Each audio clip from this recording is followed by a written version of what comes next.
안녕하세요. 저는 대전에 살고 있는 40대 초반의 여성입니다. 최근 저에게는 제 인생의 전환점이라고 할 정도로 커다란 일들이 생겼습니다. 그것도 하나로는 부족하다 싶었는지 기다렸다는 듯이 연이어 저를 찾아오더라고요.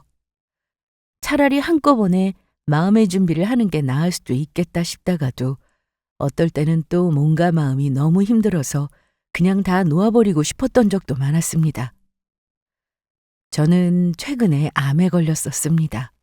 그리고 그것 때문에 남편과 이혼을 하게 되었죠. 이 나이에 이런 몹쓸 병에 걸린 것만으로도 억울해 죽겠는데 가족들에게 병수발을 받아도 모자랄 판에 남편과 이혼이라니 이게 무슨 소리인가 싶으시겠죠? 하지만 이혼을 하지 않으면 제가 암보다도 화병으로 더 일찍 죽게 될 것 같더라고요. 제 이야기를 끝까지 들어주신다면 제가 그 선택을 할 수밖에 없었던 이유를 이해하실 것 같습니다. 지금부터 그 이야기를 들려드릴게요.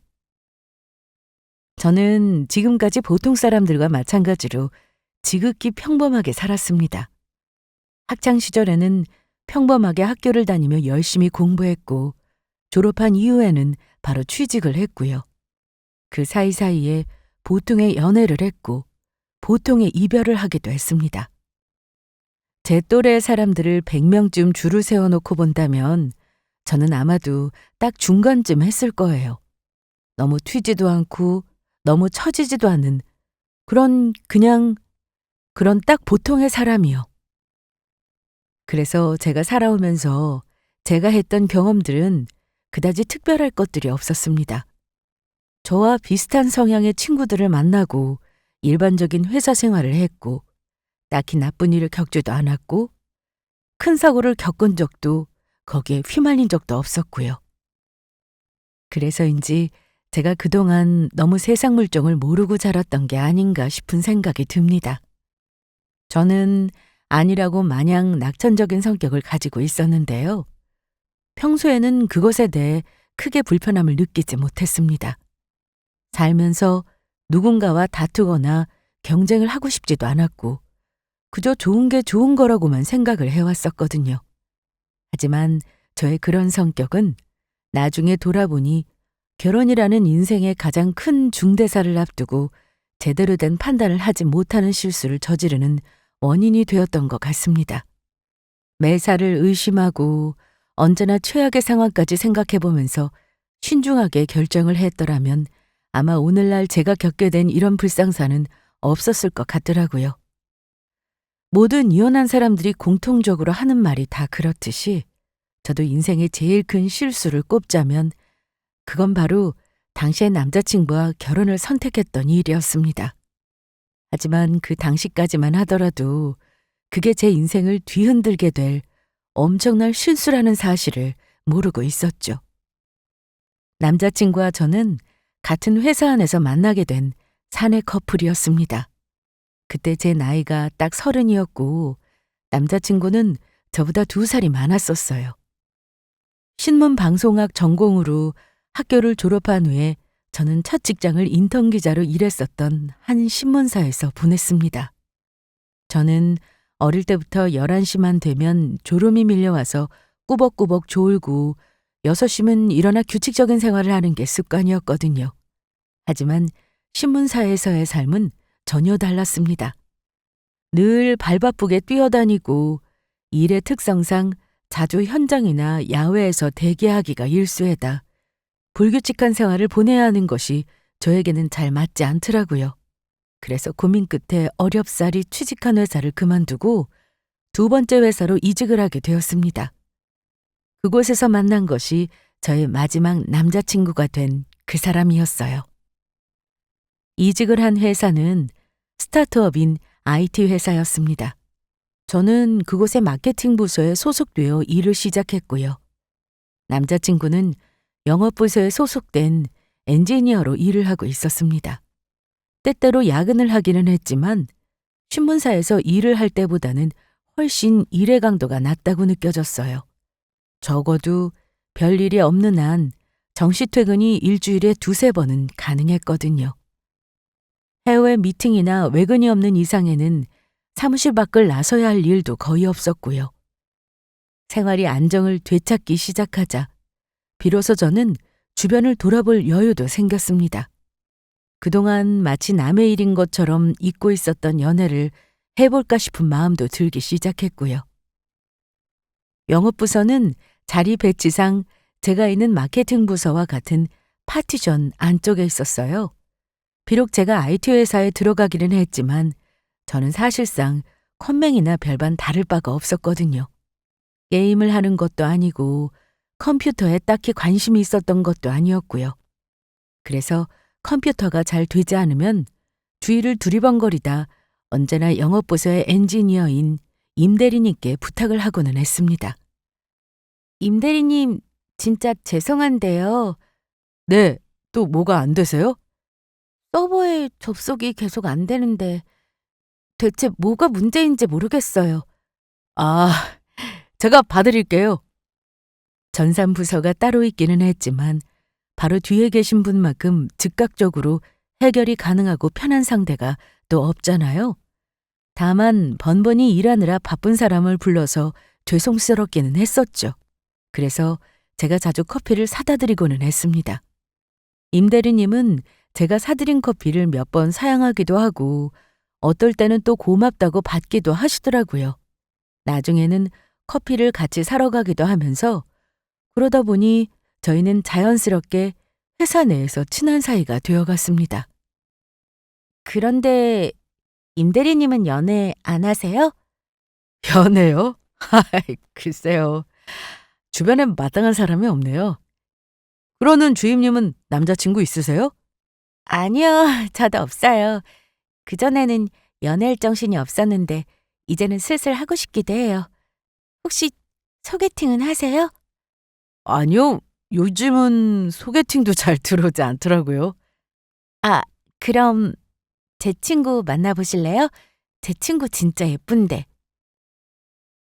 옆에서 지켜보니 묵묵히 성실하게 일도 잘하시는 것 같았고 일도 잘 도와주시는 걸 보면 성격도 좋으신 것 같더라고요. 비록 오랫동안 본 건 아니었지만요. 그래서 정말 아무 생각 없이 제 친구나 소개시켜드릴까 싶은 생각이 들어 물어본 말이었습니다. 직장인이 되면 자연스럽게 누구를 만나고 싶어도 다들 회사에 갇혀있느라 만나기가 힘든 게 현실이었으니까요. 남의 일 같지가 않아서 한 말이었죠. 하지만 대답을 듣기 전에 마침 회의가 소집되는 바람에 그 이야기는 후지부지 끝이 나버렸습니다. 그날 일과를 마치고 집에 돌아가 저는 다시 대리님께 메시지를 보냈어요. 저희 아까 했던 이야기요. 대리님 혹시 이상형이 어떻게 되세요? 생각 있으시면 제 친구 사진 보여드릴까요? 그런데 웬일인지 메시지를 읽고도 한참이나 답장이 없더라고요. 평소 같았으면 메시지 뒤에 확인 표시가 사라지자마자 칼같이 답장을 보냈을 사람이 말이에요. 그제서야 내가 너무 부담스럽게 해드린 건가 싶은 생각이 들었습니다. 제가 보낸 메시지를 다시 올려보며 약간의 고민을 하고 있을 때쯤이었어요. 제 이상형은 오주임님이요. 오주임님이면 좋을 것 같아요. 그 메시지를 받자마자 저는 너무 놀랐습니다. 그리고 곧 번뇌에 빠졌죠. 이게 그래서 내가 좋다는 건지 나를 닮은 친구를 소개시켜달라는 건지 헷갈리기 시작하더라고요. 되묻기도 그렇고 혼자서 김칫국을 마실 수도 없어서 멍하니 핸드폰만 보고 있던 찰나에 전화가 걸려왔습니다. 임대리님이시더라고요. 여보세요? 대리님? 네, 저 아까는 회사라서 말씀을 못 드렸는데 사실 저 주임님 좋아합니다. 네? 저를요? 그래서 소개팅은 사양할게요. 주임님이 나와주실 거 아니라면요. 저는 놀란 나머지 장난치시는 거냐고 되물었고 대리님은 잠시 웃으시더니 이내 아니라고 대답을 하셨어요. 그렇게 무슨 정신으로 이어갔는지도 모를 전화를 끊고 다음날 회사에 출근을 했죠. 시선이 마주쳤는데 어쩐지 너무 민망하더라고요. 가슴이 두근두근 하기도 하고요. 그 뒤로는 보통의 커플들이 만나는 것처럼 뻔하게 흘러갔어요. 며칠 뒤에 대리님은 정식으로 다시 고백을 해왔고 저는 그걸 받아줬고요. 저희는 그렇게 사귀는 사이가 되었습니다. 물론 사내 연애인지라 조금 조심스러운 부분이 많아서 저희가 만난다는 사실은 회사에는 비밀로 했고요. 그 뒤로 남자친구가 다른 회사로 이직을 할 때까지 저희의 비밀 연애는 한동안 계속되었습니다. 연애를 시작한 이후의 남자친구는 많이 다른 사람이었습니다. 물론 부정적인 의미는 아니었고요. 그저 나는 말수가 적은 사람이라고 느꼈었는데 연애를 시작하니 세상 말 많고 말도 잘하는 사람이더라고요. 의외로 표현도 참 잘하는 사람이었어요. 저는 부끄러워서 할 엄두도 못 내던 연애 초반에 뜬금없이 사랑한다고 고백하기도 하고 틈만 나면 이런 점은 이래서 좋다, 저런 점은 저래서 좋다고 솔직하게 표현하기도 했습니다. 거창하고 대단하게 뭘 한 것은 아니지만 사소한 배려도 잘 해주는 타입이었고요. 덤벙거려서 우산을 잘 잊어버리는 저에게 비가 오면 제 것까지 항상 우산을 챙겨서 나와주는 사람이었어요. 데이트할 때 제가 신경 써서 예쁜 옷을 입고 나오면 꼬박꼬박 잊지 않고 예쁘다는 말을 해주는 사람이었고요. 좋은 곳에 가면 말하지 않아도 알아서 사진기사를 자청해 제 위주로 예쁜 사진을 찍어주고 항상 오늘 밥은 먹었는지 오늘은 어떤지를 먼저 물어봐 주었죠. 이런 사람과 결혼하면 행복할 것 같더라고요. 인생의 특별한 이벤트가 가끔씩 반복되는 것보다는 이렇게 잔잔하게 매일 저를 신경 쓰고 아껴주는 사람과 함께하는 게 진짜 행복일 것 같았고요. 그래서 3년의 연애가 끝난 뒤에 저희는 결혼을 하기로 결심했습니다. 하지만 저희의 결혼 과정에는 한 가지 문제가 있었습니다. 사실 아버지가 어릴 때 사고로 돌아가신 이후로 계속 힘들게 지냈었어. 그건 바로 남자친구의 집이 너무 가난하고 어려웠다는 사실이었어요. 기초수급자 정도까지는 아니었어도 남자친구가 아르바이트를 하며 예비 시어머니를 부양하고 집안의 생활비도 됐다고 하더라고요. 심지어 어린 여동생까지도 있었습니다. 그래서 회사 다닌 기간에 비해서 모은 돈이 많이 없어. 미안해. 무슨 말인지 알겠어. 그래서 모은 돈이 얼마나 되는데? 그걸 알아야 어떻게 신혼집을 구하고 어떻게 결혼식을 올릴 건지를 결정할 거 아니야. 그게 솔직히 말하면 한 7천만 원 정도. 뭐? 7천만 원이라고? 진짜야? 솔직히 나이 35살의 남자가 모은 돈이 겨우 7천만 원이라니. 남 얘기였다면 이건 사랑으로도 극복이 힘들겠다 싶은 수준이었습니다.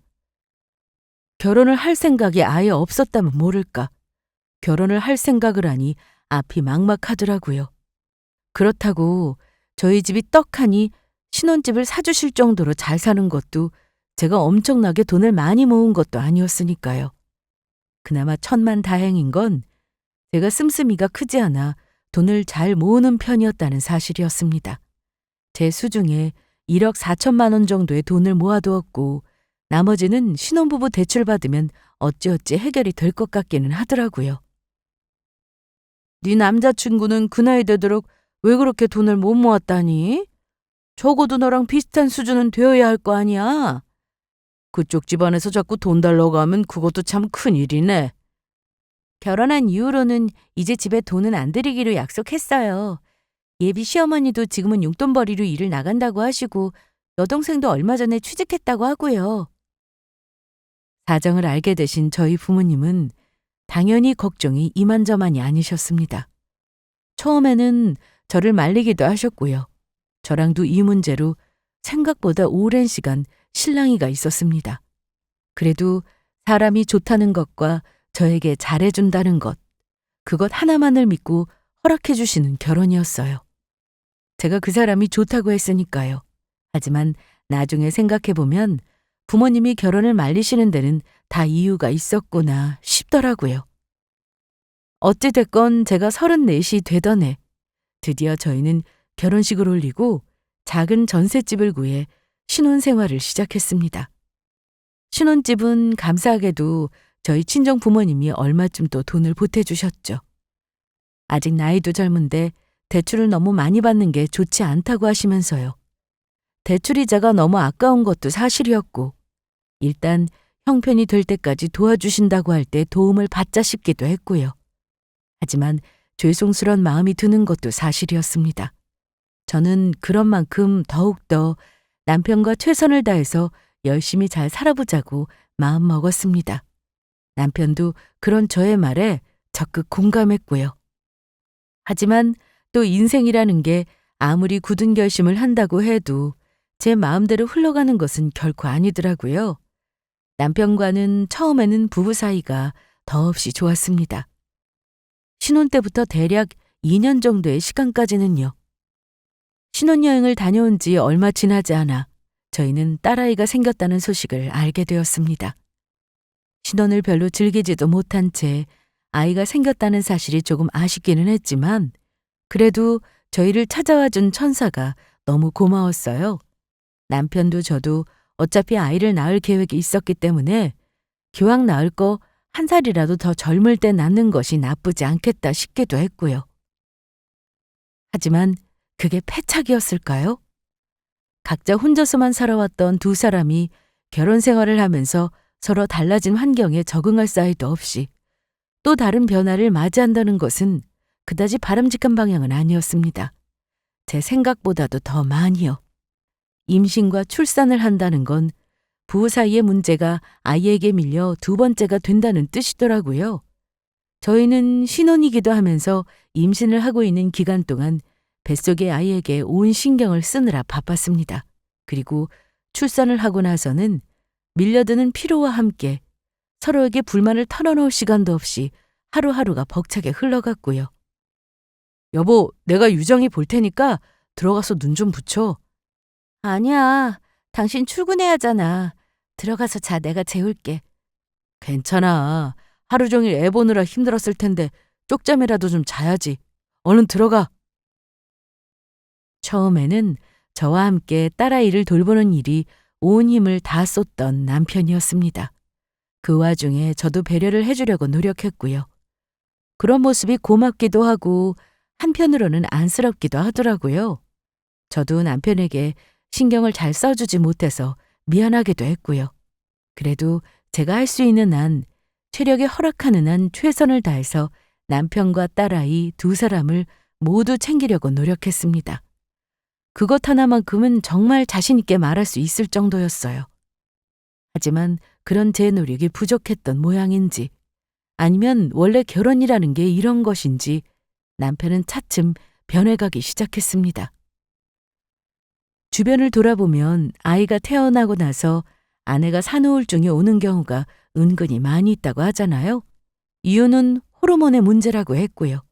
그 전까지는 정말 밝고 명랑했던 친한 친구가 출산 후 오랫동안 산후우울증에 시달리는 걸 지켜봤을 때는 정말 무섭기까지 하더라고요. 다행히도 저는 산후우울증이 없었습니다. 문제는 그 산후우울증이 저희 남편에게 간 것만 같다는 것이었어요. 원래 남편은 아이가 올 때면 안아들거나 업어서 조용히 노래를 불러주기도 하고 잘만 달래고 재우고는 했어요. 제가 봐도 신기할 정도로 아이가 남편만 보면 울음을 뚝 그치고는 했거든요. 그렇게 아이도 좋아하고 애도 잘 보던 남편이었는데 어느 순간인가부터 달라지기 시작하더라고요. 여보, 나 젖병 소독한 거 가지고 갈 테니까 유정이 잠깐만 보고 있어줘. 어. 유정이 지금 울잖아. 애 좀 봐달라니까. 아이씨, 알았다고. 대답했잖아. 도대체 몇 번을 묻는 거야? 아니, 왜 이렇게 화를 내? 나는 당신이 못 들은 줄 알고 다시 얘기한 건데. 들었어. 들었다고. 나는 귀가 없어? 남편은 잠깐만 애를 봐달라는 저의 말에 마치 못 들을 부탁이라도 들은 것처럼 벌컥 화를 냈습니다. 딸아이가 울고 있는데도 방에 들어갈 생각을 하지 않고 있길래 겨우 한 번 재촉했다는 그 이유만으로요. 순간적으로 저는 어안이 벙벙했습니다. 예전에는 퇴근하자마자 불이 났게 달려와서 아이 얼굴부터 확인하던 남편이었어요. 하도 딸아이 얼굴에 좋다고 뽀뽀를 해대서 제가 애 얼굴 달겠다며 그만하라고 외치는 게 일이었고요. 그랬던 남편이었는데 겨우 고작 1년이 지났다고 이렇게나 다른 사람처럼 달라졌다는 사실이요. 어느 순간부터 남편은 퇴근해서 아이 얼굴을 제대로 한번 쳐다보지도 않고 곧장 샤워를 하러 들어가 버리고는 했습니다. 그것도 아니면 거실 소파에 드러누워서 TV 채널만 돌리고 있기 일쑤였고요. 저는 혼자 집에서 아이를 돌보고 있어서 애 아빠가 오기 전까지는 머리도 제대로 감을 시간이 없었거든요. 화장실을 갈 때도 혹시 무슨 일이 있을까 싶어서 후다닥 뛰어가 문을 활짝 열어두고 볼일을 볼 정도였고요.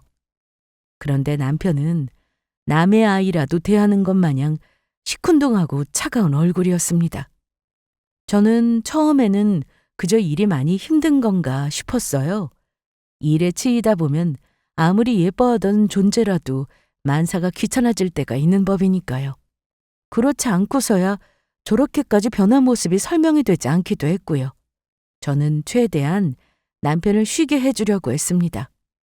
지금도 아이는 제가 거의 혼자 보는 것이나 마찬가지였지만 퇴근 후에는 온전히 혼자만의 시간을 보낼 수 있도록 남편을 부르지도 않았고요. 그러자 남편은 방에 틀어박혀서 게임을 하거나 산책을 하고 돌아와 작은 방에서 혼자 잠이 들고는 했습니다. 그 사이에 저와의 대화는 거의 단절된 것이나 마찬가지였죠.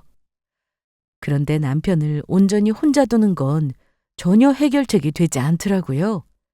아이를 단순히 보지 않는 것을 넘어서 남편은 이제 아이가 울 때마다 미친 듯이 짜증을 내기 시작했습니다. 방문을 열고는 제정신인가 싶을 정도로 화를 내다 가버리기도 하고 애가 울자마자 벌떡 일어나 차키를 챙겨들고 집 밖으로 나가버리기도 했고요. 여보, 대체 요즘 왜 그러는 거야? 이유가 있으면 속 시원히 말이라도 좀 해봐. 스트레스 받아서 그래? 힘들어 요새? 그런 거 없어. 그러면 계속 이러고 살자는 거야? 맘대로 해.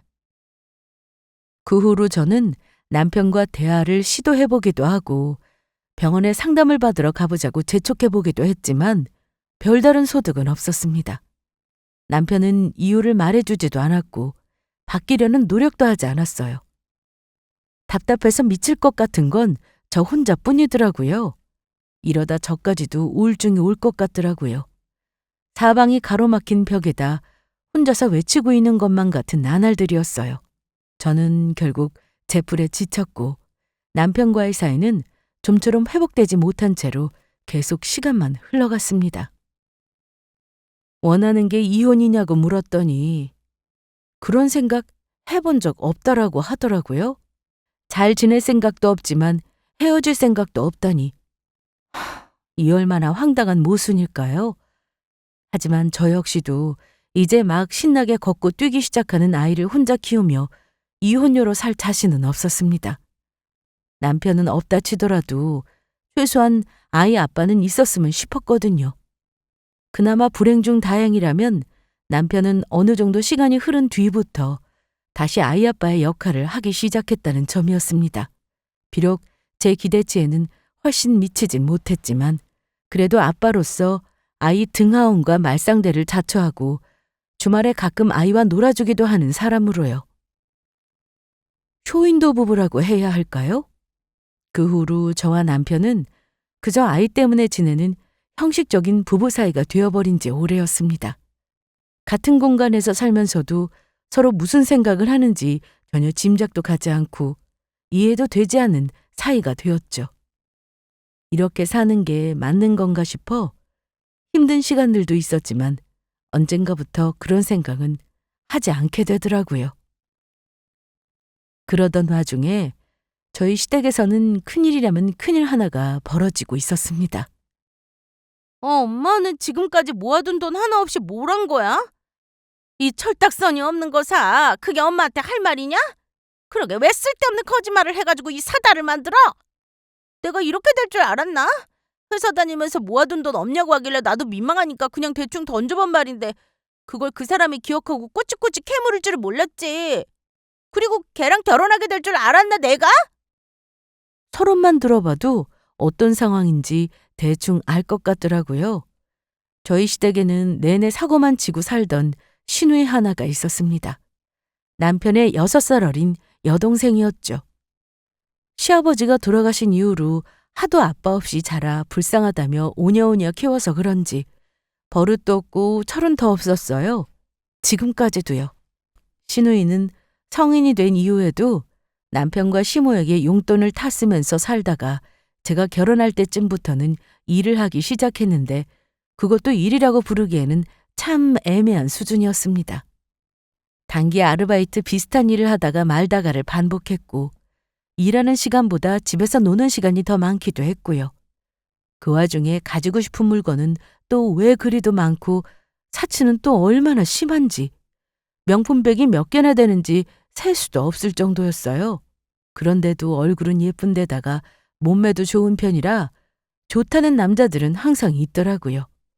실속도 없고 별 볼 일도 없는 남자들만 만나오다가 이번에는 드디어 괜찮은 남자를 만났다며 몇 달 전부터 결혼을 하고 싶다고 노래를 부르고 있었고요. 문제는 결혼을 하기에는 시누이가 모아둔 돈이 하나도 없다는 것이었습니다. 오빠, 혹시 모아둔 돈 좀 있어? 돈 있으면 나 좀 빌려줘봐. 하나밖에 없는 여동생 시집은 가야 할 거 아니야.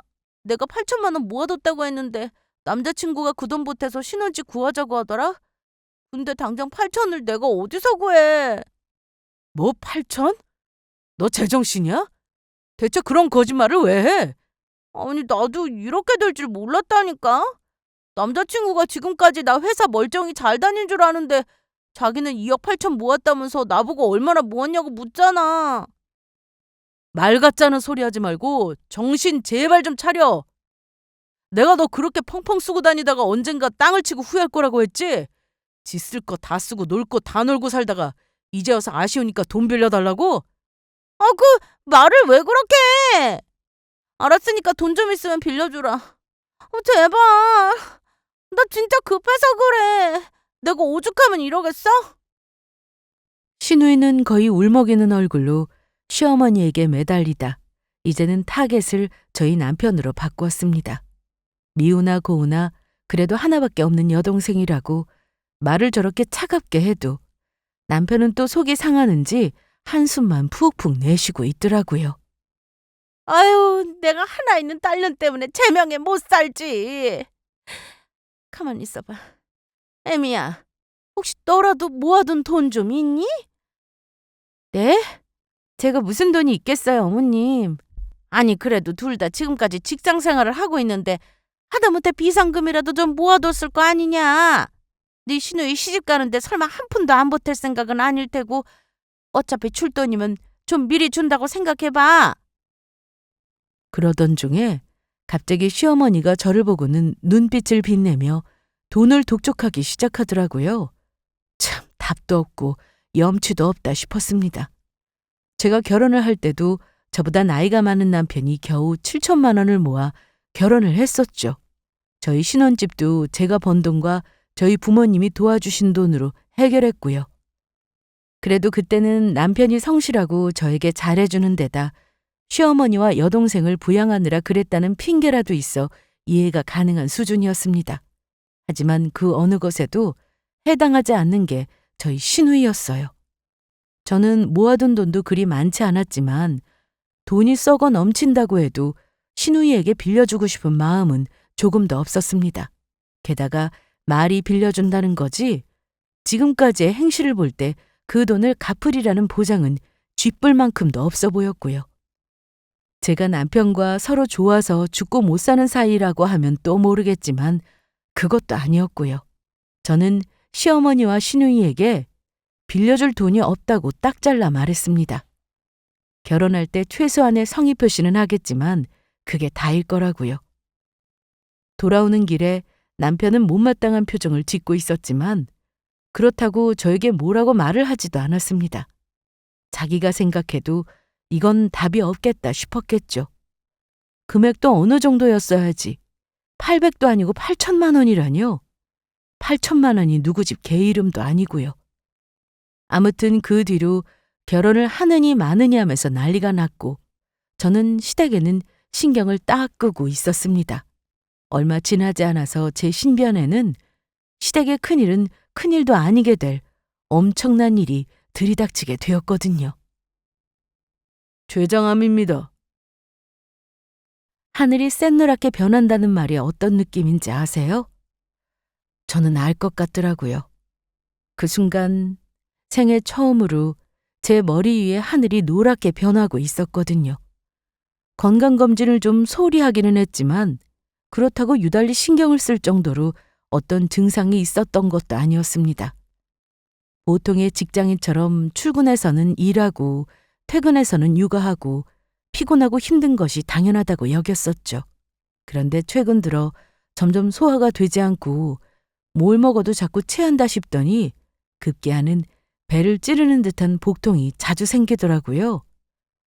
얼굴이 노랗게 터서 황달기까지 보인다는 소리를 듣게 되자 저는 회사에 겨우 연차를 쓰겠다 말하고 병원으로 향했습니다. 그리고 가볍게 생각했던 증상이 점점 심각해진다 싶더니 온갖 검사를 마친 끝에 나온 결론이 저것이었어요. 췌장암이요.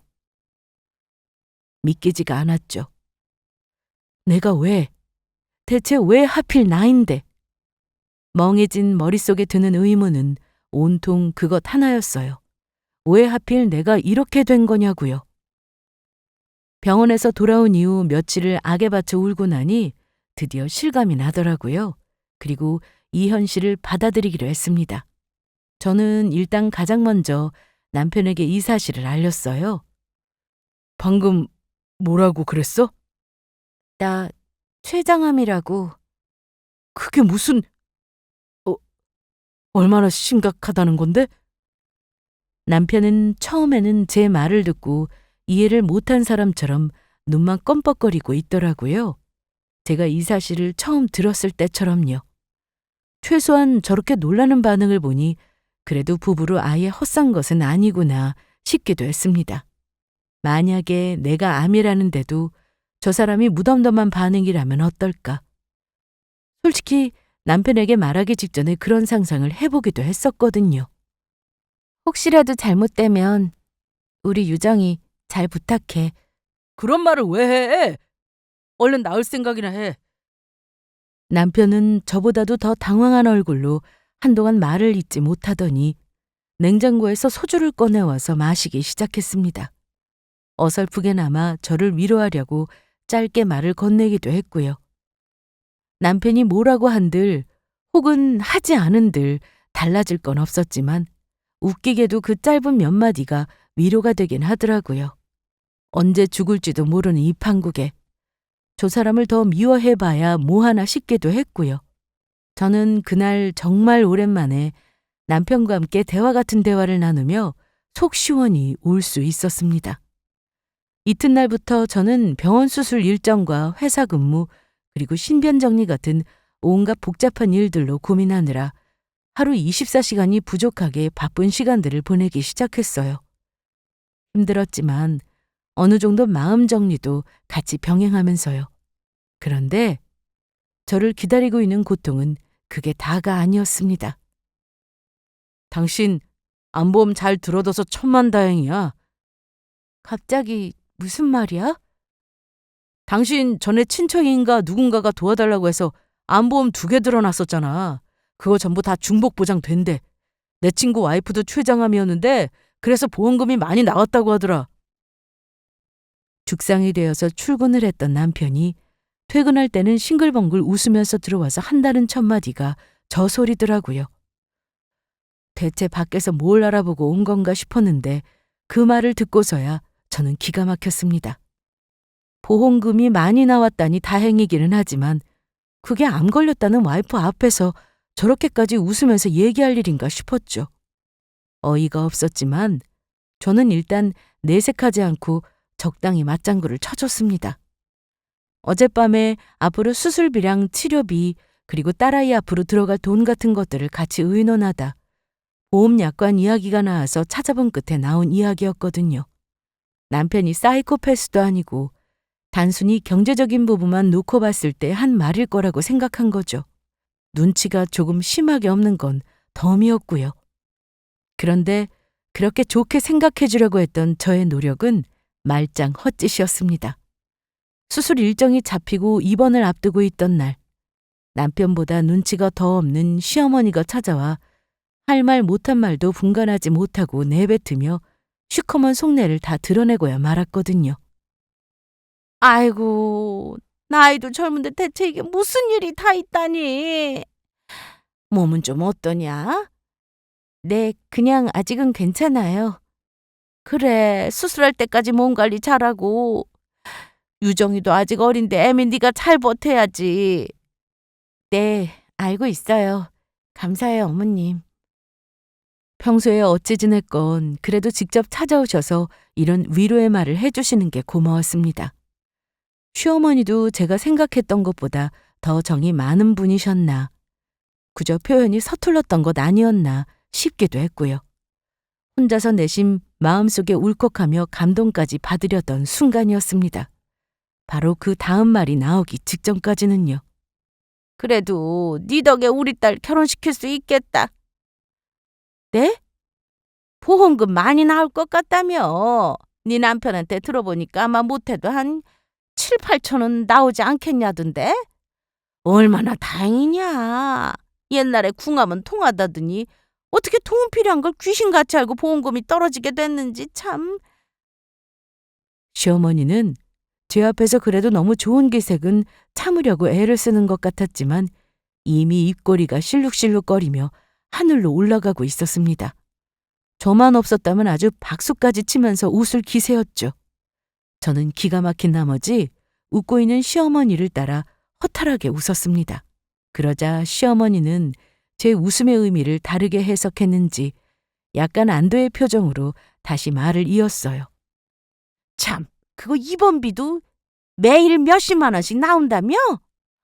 나중에 의사한테 얘기 잘해서 수술 끝나고 나가라고 해도 무조건 아프다고 계속 입원시켜달라고 해라. 대신 8인실로 해. 그래야 돈이 남지. 그때 마침 남편이 퇴근해서 들어오더라고요. 헛소리를 나는 시어머니와 남편의 얼굴을 번갈아 보고 나니 문득 어제 했던 남편의 말이 생각났습니다. 근데 수술을 굳이 서울에서 해야 할까? 무슨 말이야? 지방 병원에서도 잘하는 곳 많은데 집 가까운 데가 좋지 않겠어? 하루라도 수술 빨리 하는 게 낫지. 서울 병원은 대기 시간도 길고 게다가 수술 후에 항암 치료니 방사선 치료니 왔다 갔다 할 것까지 생각하면 너무 멀고 힘들지 않겠냐고. 물론 저는 이미 잡아둔 수술 일정이고 처음부터 서울의 큰 병원에서 수술을 하고 싶었기에 남편의 말에 고개를 저었습니다. 하지만 당시에는 남편의 말도 일리는 있다고 생각했어요. 몇 차례나 왔다 갔다 해야 할지 모르는데 기왕이면 집 가까운 곳이 편한 것은 맞았겠죠. 그런데 오늘 시어머니가 하는 이야기를 들어보니 어제 남편이 했던 말도 다 돈 때문이었구나 싶더라고요. 작은 병원에서 수술해서 병원비를 한 푼이라도 아끼려는 속셈이었겠죠. 거기까지 생각하고 나니 이제는 소름이 돋기 시작했어요. 저는 연이은 충격에 실실 웃음이 흘러나왔습니다. 수술을 앞두고 제 몸은 점점 더 악화되고 있었어요. 생각 같아서는 당장이라도 악을 지르며 한바탕 난리굿을 치고 싶었지만 그럴 기운이 없더라고요. 저 쓰레기들 때문에 신락같이 남은 기력을 허비할 힘도 없었고 그럴 시간도 아까웠고요. 저는 더 이상 두 사람을 상대하지 않고 입을 다물었습니다.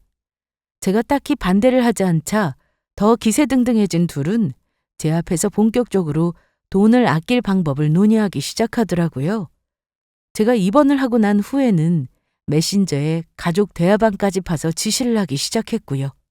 의사한테 무슨 약을 써달라고 해야 싸다더라. 무슨 수술을 해달라고 하는 게 좋다더라. 다인실 잊지 마라 등등요. 그 사이에 저는 수술이 끝났습니다.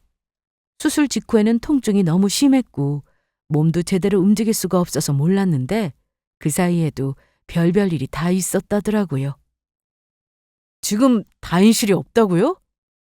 네, 1인실만 남았습니다. 수속 원하세요?